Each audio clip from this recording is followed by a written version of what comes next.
السلام علیکم ورحمۃ اللہ وبرکاتہ۔ آج ہم دیکھ رہے ہیں اردو کا ایک پاس کا پیپر، اس کے چند سوالات۔ پہلا جو سوال ہے آپ کا وقت ضائع کیے بغیر، وہ ہے ناول مجالس النساء۔ ناول لاطینی لفظ ہے، ناویلا سے نکلا، جس میں مطلب ہوتا ہے انوکھا یا عجیب۔ اردو کا پہلا ناول نگار جو ہے وہ ڈپٹی نذیر احمد ہے۔ اردو کا پہلا ناول میرات العروس یعنی دلہن کا آئینہ ہے، 1869۔ مجالس النساء ایک اصطلاحی ناول ہے، جیسے کہ نام سے ہے نساء، عورتیں، اور یہ ہے خواجہ الطاف حسین حالی کا۔ اور خواجہ الطاف حسین حالی جو تھے وہ اردو کے پہلے نقاد ہیں۔ مقدمہ شعر و شاعری،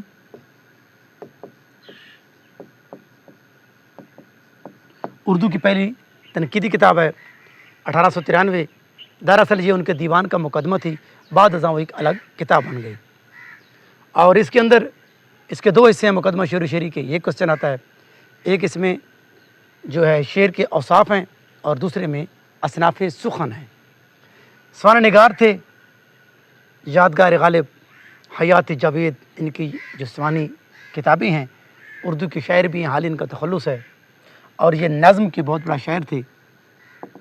مسدس حالی، مسدس کون سی؟ جس کے 6 مصرے ہوتے ہیں، اور مسدس حالی جو کہ مد و جزر اسلام ہے، انہوں نے 1889 میں سر سید احمد خان کے کہنے پر لکھی تھی۔ اور مسدس حالی ان کی نظم ہے، یہ بہت بڑے نظم نگار ہیں۔ انجمن پنجاب، 1865 لاہور۔ جو کرنل ہال رائڈ، مولانا محمود حسین آزاد اور الطاف حسین حالی، یہ 3 آدمی ہیں، یہ ان کے بھی روح رواں ہو گئے۔ اور اسی کے ساتھ 1874 میں 10 مشاعرے ہوئے تھے، جو کہ نظمیں، جسے ہم کہتے ہیں ترہی مشاعرے، ایک مصرع دیا جاتا تھا۔ نیکسٹ کوشچن تھا سائنٹیفک سوسائٹی کا قیام کس نے کیا؟ سر سید احمد خان، 1863۔ اس کا مطلب کیا تھا؟ سائنٹیفک سوسائٹی ترجمہ، دراصل یہ ترجمہ کا مطلب تھا۔ اور اردو کے یہ پہلے مضمون نگار ہو گئے۔ تہذیب الاخلاق، 1870، انہوں نے اپنا ایک رسالہ جاری کیا تھا۔ اور اس کے ساتھ دیگر بکس ہیں، جن میں ایک مشہور ہے رسالہ اسباب بغاوت ہند۔ مخمس میں کتنے بند ہوتے ہیں؟ 5۔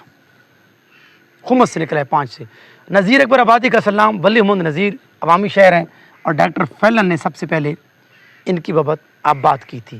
غالب کا ابتدائی تخلص اسد تھا، جو میر امان اسد کے نام سے 1815 تک ان کا یہ اسد تھا، بعد ازاں انہوں نے اس کا تخلص اپنا غالب چینج کر دیا تھا۔ اردو زبان کا تعلق کس خاندان سے ہے؟ ہند آریائی سے۔ آج کا مختصر لیکچر ہوا اختتام کو، دیجیے اجازت، اللہ نگہبان۔